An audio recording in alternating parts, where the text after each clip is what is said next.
Assalamualaikum warahmatullahi wabarakatuh. Alhamdulillah rabbil alamin. Hamdan na'imin, hamdan syakirin. Nahmaduhu wa nasta'inuhu wa nastaghfiruh. Wa na'udzu billahi min sururi anfusina wa min sayyiati a'malina. من يهد الله فلا مضل له ومن يضلله فلا هادي له أشهد أن لا إله إلا الله وحده لا شريك له وأن محمدا عبده ورسوله اللهم صل وسلم على نبينا محمد صلى الله عليه وسلم يا أيها الذين آمنوا اتقوا الله حق تقاته ولا تموتن إلا وأنتم مسلمون. Puji syukur kehadirat Allah Subhanahu wa Ta'ala yang kembali menghimpun kita pada kesempatan tubuh mengaji dalam keadaan sehat walafiat, iman dan Islam masih melekat di dalam dada kita sebagai nikmat yang paling agung yang Allah amanahkan kepada kita. Senantiasa kita berlindung dan beristighfar, memohon pertolongan, isti'anah kepada Allah Jalla wa'ala atas lemahnya akal kita, buruknya bisikan hawa nafsu. Kita berhajat Allah mudahkan kita dalam istiqomah dalam setiap ibadah-ibadah kita. Salawat serta salam terlimpah tercurah kepada Nabi Muhammad sallallahu alaihi wasallam yang telah mengajarkan kepada kita tambahan amalan-amalan sebagai nafilah, juga sebagai amalan yang mustahab. Ada yang mengatakan tatawwu', ada yang mengatakan mandub, jadi amalan-amalan tambahan yang mengiringi ibadah-ibadah wajib. Ada sholat wajib maktubah, ada sholat nafilah atau sunnah, ada haji wajib dan haji sunnah. Wajib ketika dilakukan oleh orang yang belum pernah melakukan sama sekali, dan menjadi sunnah untuk dilakukan atau diulang sesuai dengan kemampuan. Ada puasa wajib, puasa Ramadan, puasa nazar, bayar hutang, juga ada puasa-puasa sunnah. Ada zakat yang wajib bagi siapa saja yang telah Allah mampukan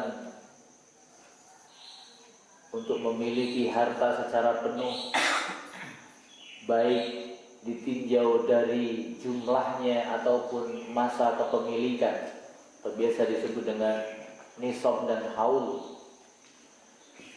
maka wajib dizakati. Ada sedekah yang secara umum menjadi keutamaan sebagai bentuk membelanjakan harta di jalan Allah dan dihukumi sebagai sunnah. Kita akan melihat betapa maha rahmatnya Allah atas hamba-hambanya sehingga keadaan manusia yang berlebih dan berkurang dalam hal kemampuan, tetapi tidak boleh mengurangi sedikit pun apa yang telah Allah wajibkan. Maka ini memberikan kesempatan kepada kita untuk berlomba-lomba dalam kebaikan. Ada sebuah hadis yang diriwayatkan oleh Abu Dawud dari sahabat Abu Hurairah radhiyallahu anhu bahwasanya Nabi Muhammad sallallahu alaihi wasallam bersabda,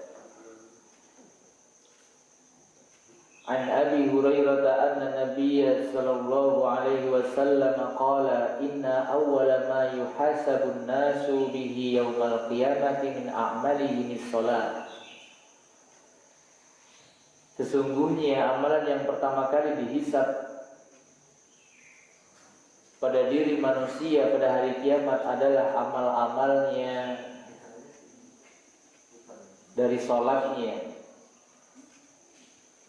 Qala yaqulu Rabbuna Jalla wa Ala, beliau bersabda bahwa Rabb kami, Rabb kita berfirman, ya Jalla wa Ala, yang maha perkasa lagi maha agung, lagi maha perkasa. Allah berfirman li malaikatihi, kepada para malaikat, wa huwa a'lam, tentu Allah lebih mengetahui. Pertanyaan Allah kepada malaikat bukan pertanyaan mencari tahu, tetapi hikmahnya adalah bagi kita supaya Allah benar-benar tanpa adil sebagai satu-satunya hakim.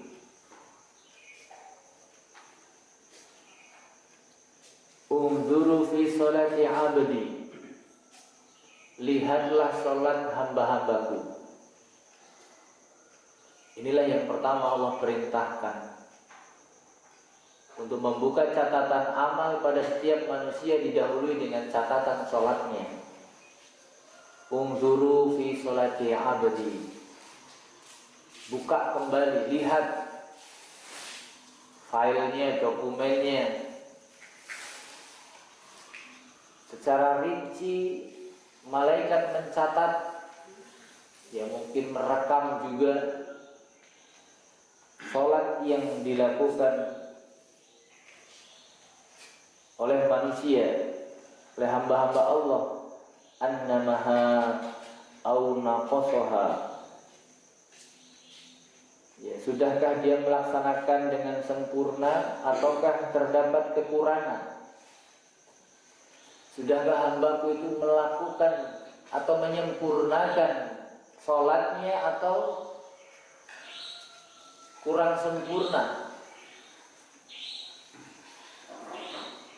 Wa in kanat tammatan kutibat lahu tammah, bila ibadahnya telah sempurna maka tulislah untuknya pahala yang sempurna juga. Wa in kana taqasa minha syai'an, namun apabila ada sedikit kekurangan, maka Allah berfirman, qala unzuru hal li 'abdi min tatawwu', lihatlah apakah hambaku memiliki salat sunnah. Salat sunnah ini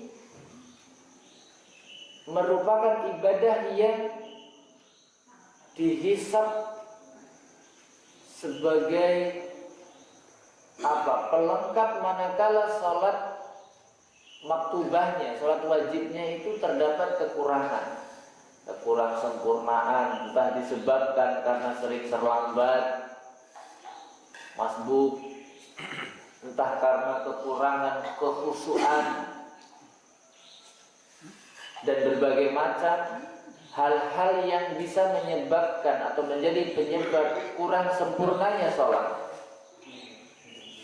Entah wudunya yang tidak sempurna, atau syarat dan rukunnya, atau sering lupa dan lain sebagainya yang membuat sholat kita itu tidak sempurna. Maka Allah memerintahkan kepada para malaikat untuk mengecek ibadah sunnahnya. Dari kalimat unzuru hal li 'abdi min tatawwu, lihatlah hambaku punya sholat sunnah atau tidak. Fa in kana lahu tatawwu, maka apabila mereka memiliki sholat sunnah, qala atimmu li 'abdi,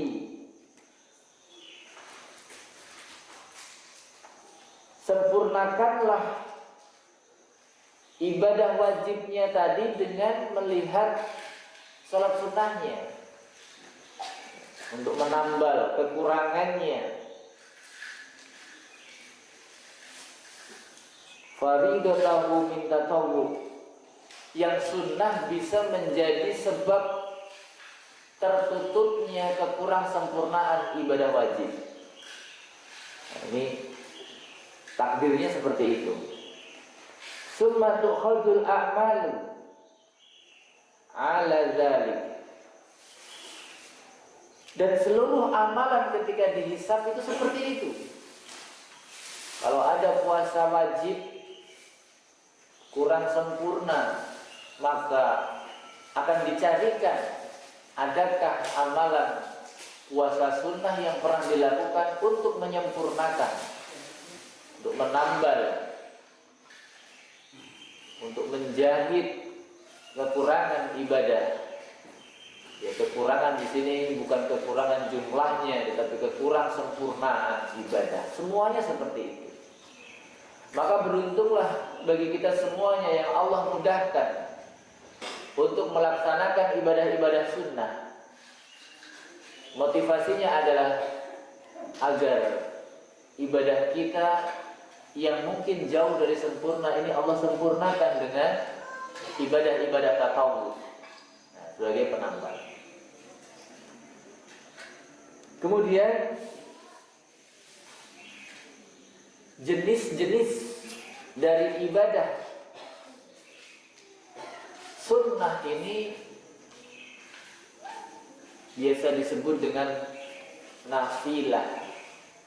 Itu bentuk tunggalnya. Kalau nawafil itu bentuk jamak. Nawafil jamak dari nafilah. Secara bahasa, nafilah itu sendiri artinya ekor.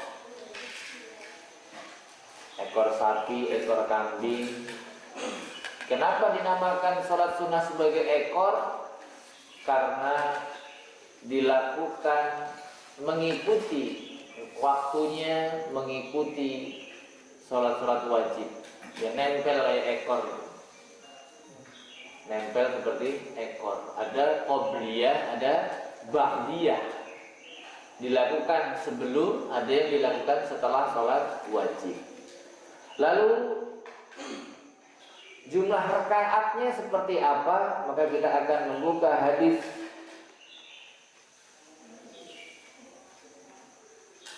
dari sahabat Ibnu Umar radhiyallahu taala anhu. Hafidtu minan nabiyyi sallallahu alaihi wasallam asra rakaat. Aku menghafal dari Nabi sallallahu alaihi wasallam 10 rakaat. 10 rakaat. Ini hadis yang pertama. Salat sunnah itu ada 10 rakaat. Versi sahabat Ibnu Umar. Raka'ataini qabla zuhri. 2 rakaat sebelum zuhur. Wa raka'ataini ba'daha, dan 2 rakaat setelahnya. Jadi ibu bapak sekalian, sebelum melaksanakan sholat zuhur, maka kita dahului dengan sholat nafilah 2 rakaat sebelumnya dan 2 rakaat setelahnya. Wa raka'ataini ba'dal maghrib, dan 2 rakaat setelah maghrib. Jadi dari zuhur langsung loncat ke maghrib. Untuk asar hadisnya lain nanti. Untuk asar fi baitihi, di rumahnya. Di rumahnya. Bahkan secara umum ada hadis yang menyebutkan bahwa sholat sunnah itu yang terbaik adalah yang dilakukan di rumah. Nilainya 1:70. Sholat sunnah di masjid dapat 1, kalau di rumah dapat 70. Lumayan juga yang selisihnya. Ini berbagai hikmah oleh ulama sudah dijelaskan mengapa demikian. Artinya ibadah itu ada yang memang harus ditampakkan, dimunculkan, diekspos,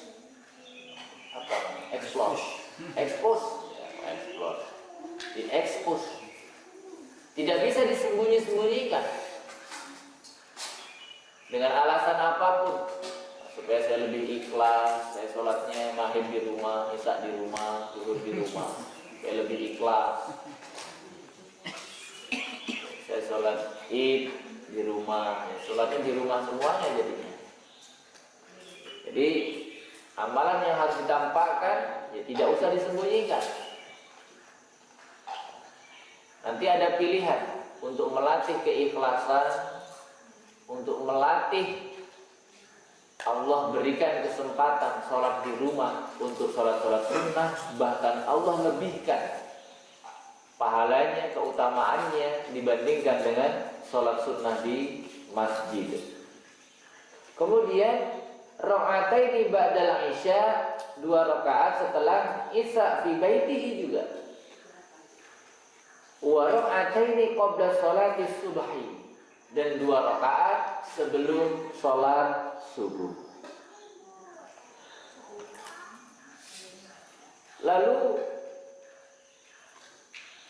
ada perbedaan jumlah dari sholat nafilah ini, ya, rawatib ini ditinjau dari hadis yang disampaikan oleh Ummu Habibah. Kalau yang dari sahabat Ibnu Umar 10 rakaat, kalau yang dari Ummu Habibah itu 12 rakaat. Dengan tambahan sebelum sholat zuhur 4 rakaat. Atau Imam An-Nasai meriwayatkan 2 rakaat sebelum asar. Ya, 2 rakaat sebelum asar. Kenapa kok berbeda-beda jumlahnya? Karena yang meriwayatkan juga berbeda. Bisa jadi Ummu Habibah melihat Rasulullah SAW sholat rawatib nafilah 4 rakaat sebelum zuhur, terkadang 4 rakaat setelah zuhur, terkadang 2 rakaat sebelum asar. Inilah sunnah nawafil atau sunnah nafilah yang muakkad, ditekankan. Nah, muakkad ini ulama fikih memahami Rasulullah nyaris tidak pernah terlihat meninggalkan sholat ini. Itu disebut dengan muakkad. Rasulullah bersungguh-sungguh dalam melaksanakan ibadah ini. Maka bagi kita, ya, warga Muhammadiyah, ini jangan ditinggalkan. Berusaha keras untuk memperoleh keutamaan sholat sunnah yang jumlahnya 10 rakaat, ya, sebagai penambal kekurang sempurnaan. Kalau kata guru ngaji dulu, sholat sunnah ini partai tambahan. Partai tambahan. Nah, itu. Kemudian sholatnya itu yang ringan, ya, yang ringan. Apalagi qobliyah subuh. Tapi ringannya jangan pakai perspektif kita, ya. Standarnya Rasulullah. Ringannya itu, Rasulullah itu sholatnya ringan. Artinya apa? Bacaannya ditentukan. Al-Kafirun di rakaat pertama, Al-Ikhlas di rakaat kedua. Ini lebih utama membaca 2 surat ini dibandingkan surat-surat yang lain. Ya kalau mau baca surat Maryam ya silahkan saja. Paling imam nyuruh qomat dia belum selesai. Ya. Sebaiknya ringan sholat yakni membaca Al-Kafirun dan Al-Ikhlas untuk rakaat pertama dan keduanya. Kemudian selain yang rawatib ini ada sholat sunnah yang namanya mutlak. Sholat sunnah mutlak ini tidak ditetapkan jumlahnya, tidak ditetapkan waktunya. Ya niat sholat mutlak. Ya. Dalilnya mana? Baina kulli adzanaini sholatun. Di antara setiap dua azan, azanaini ya azanaini, dua azan, yang dimaksud dua azan ini ya adalah azan dan iqamah. Di antara azan dan iqamah sholatun, ya sholatun.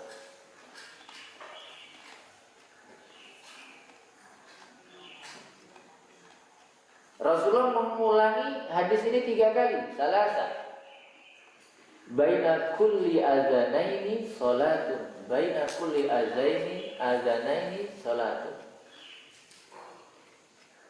Baina kulli azanaini sholatun. Liman sya'a, bagi yang mau. Liman sya'a, sing gelem, yang mau. Maka di sini diambil faedah sholat mutlak tadi bagi yang mau. Kapan waktunya? Sebelum maghrib, kalau mau, ya. Kemudian kalau setelah asar dan setelah subuh ini ada larangan. Tidak ada sholat sunnah.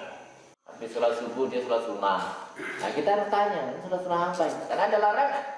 Anna Rasulullah sallallahu alaihi wasallam naha an sholati ba'dal fajri hatta tatlu'u syamsu wa ba'dal asri hatta ta'ruba syamsu. Hadis Bukhari Muslim.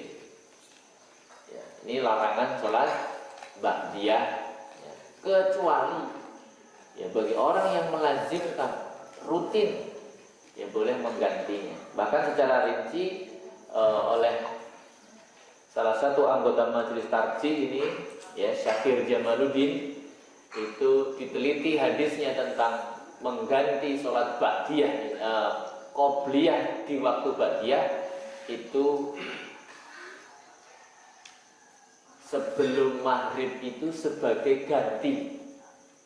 Sebagai ganti bagi orang yang tidak sempat sholat qobliyah asar. Jadi bukan di antara waktu asar dan maghribnya, tetapi sudah masuk maghrib tapi belum sholat maghrib, dia sholat 2 rakaat. Nah ini sebagai pengganti. Ini menurut Pak Syakir Jamaluddin seperti itu. Jadi ternyata setelah azan maghrib ada orang sholat, itu bagi sahabat yang tidak sempat sholat sebelum asar. Jadi tidak berdiri sendiri. Atau memang menggunakan keumuman hadis, ya, baina adzanaini rakaataini liman sya'a. Setiap habis azan sebelum qomat itu 2 rakaat. Tetapi ini juga difahami bahwa jarak antara azan dan iqamat itu kira-kira sholat 2 rakaat. Kira-kira sholat 2 rakaat. Bukan anjuran untuk sholat 2 rakaat.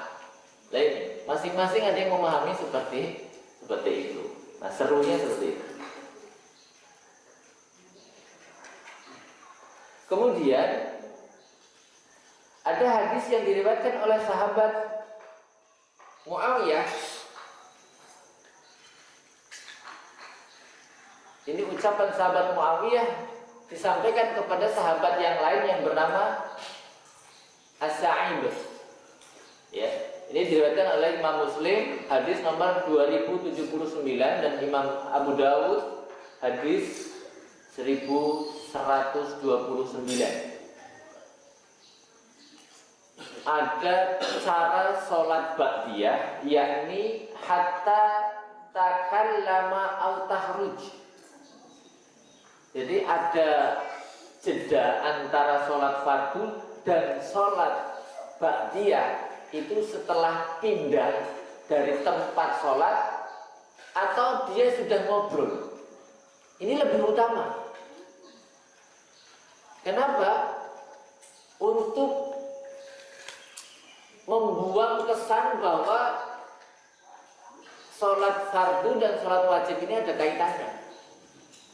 Untuk menghindari, maka setelah sholat fardu ngobrol dulu, baru sholat ba'diyah. Ini hadis riwayat Imam Muslim. Ini malah yang lebih bagus. Yang lebih bagus. Atau dia pindah dulu ke tempat yang lain.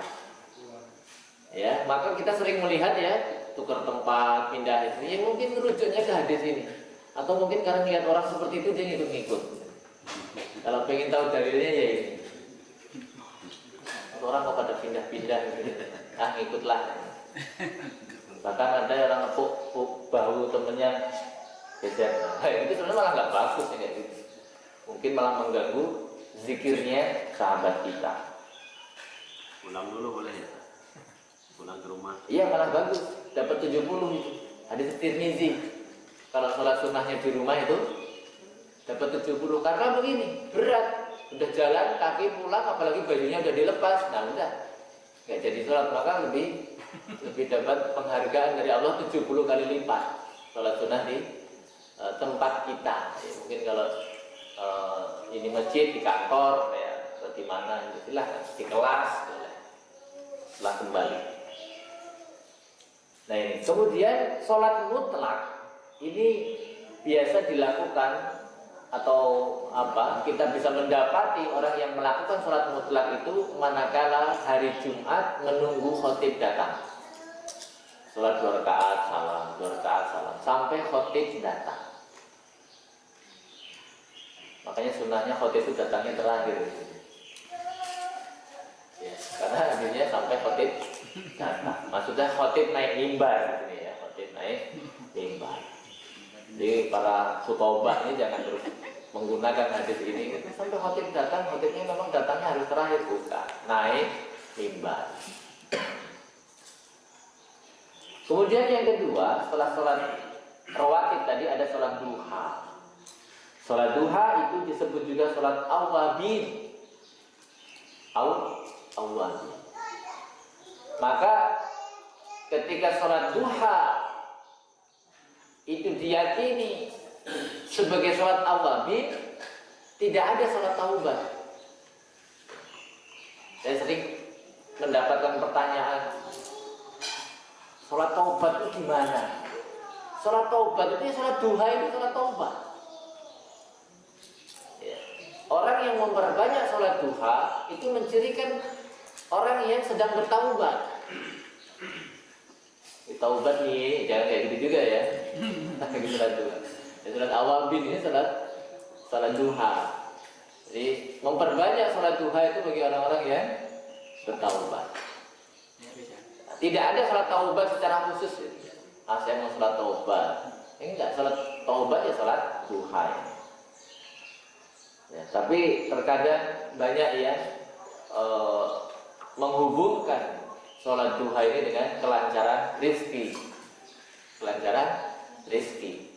Padahal sholat duha itu pertama adalah sholat awwabin, yang kedua sebagai sedekah, persendian. Ya, setiap persendian anak Adam ini harus disedekahi. Ada 360 ruas tulang manusia itu harus disedekahi. Dan sedekahnya itu tergantikan dengan sholat duha 2 rakaat. Seperti itu hadis. Untuk waktu sholat duha itu diawali dari ketika matahari sudah membangunkan anak onta yang sedang tertidur karena hangatnya sinar matahari. kecuali mendung. Kira-kira wah masih dingin, jam 10 masih dingin. Nah iya hujan, matahari nggak nongol. Maka banyak hal yang terkait dengan waktu itu menunjukkan bukan harus ruqyat tetapi bisa dihisab. Ya, nggak harus ruqyat. Oh nggak sholat duha, iya nunggu matahari hangat. Jadi kira-kira ya, bisa. Ya, nah, Muhammadiyah itu memahaminya secara cerdas. Jangan diruqyat, oh ruqyat nggak kelihatan. Itu, dikira-kira. Tapi ada memang mazhab Az-Zahiri seperti Al-Imam Ibnu Hazm Az-Zahiri, kemudian Abu Daud Az-Zahiri, itu ya ruqyat. Pokoknya kalau belum lihat hilal belum puasa gitu. Itu. Sebagian yang lain menghisap, ya sama saja. Sekarang belum terlihat, ya kan? Belum terlihat, akhirnya dia belum puasa. Tidak terlihat bukan berarti tidak ada, cuma tidak terlihat.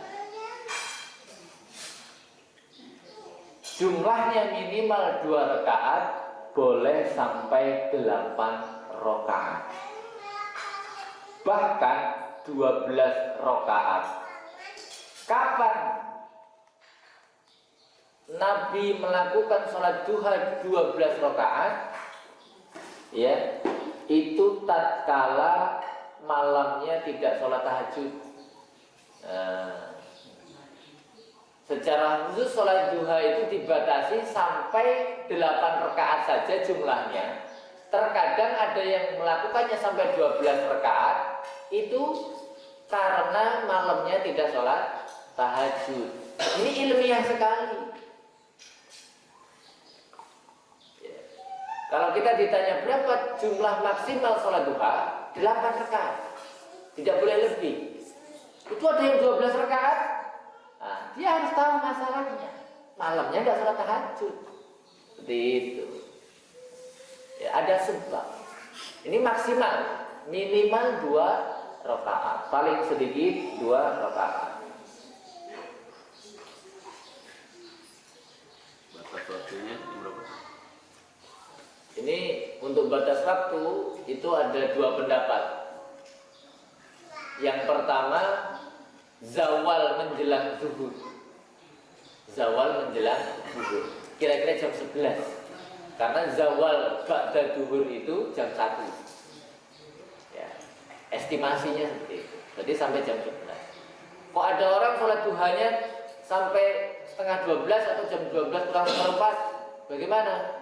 Boleh. Ini jangan sering-sering. Boleh tapi jangan sering-sering. Karena sibuk dan lain sebagainya. Sempatnya memang sudah setengah 12 ya silahkan monggo. Tapi jangan 12 rakaat juga ya. Tablak zuhur. Salat duha. Kemudian yang ketiga salat tahajud atau qiyamul lail atau witir. Ini secara tersendiri, bahasanya sudah pernah kita bahas. Ya, silakan dibuka lagi YouTube-nya untuk tahajud, salat lail dan salat witir. Cukup panjang. Nah, yang mungkin yang belum kita bahas tentang kaifiyatnya. Ya, nanti insya Allah kita akan bahas pekan depan tentang kaifiyatnya. 4-4-3, ada yang 9 rakaat sekali salam, 7 rakaat sekali salam. Itu ada hadis-hadisnya. Ada 8 rakaat sekali salam, kemudian 2 rakaat salam, kemudian ditutup 1 salam. Pokoknya kaifiyat ini banyak. Ya. Dan itu sudah dibahas di tarjih. Itu. Kemudian diambil satu sikap, yakni 4 rakaat sekali salam, 4 rakaat sekali salam, kemudian 3 witir. Bagi yang ingin melaksanakan dengan cara yang lain, sah dan boleh. Tarjih itu bukan hukum mati, bukan harga mati, tetapi pilihan, ya, untuk apa namanya, keseragaman. Tapi kalau ada yang 2 rakaat salam, 2 rakaat salam, boleh, ada hadisnya. Kita tidak boleh merasa paling soleh, paling besar pahalanya, bukan itu, ya. Tapi tarjih ini adalah pilihan yang diambil untuk kebersamaan. Mungkin itu saja tentang sholat maktubah. Nanti ada sholat-sholat yang lain, apalagi misalnya Isyraq. Isyraq ini memang sahih, tetapi perkara pahalanya seperti haji dan umroh ini diperselisihkan. Bukan berarti Allah hitung-hitungan pelit, bukan.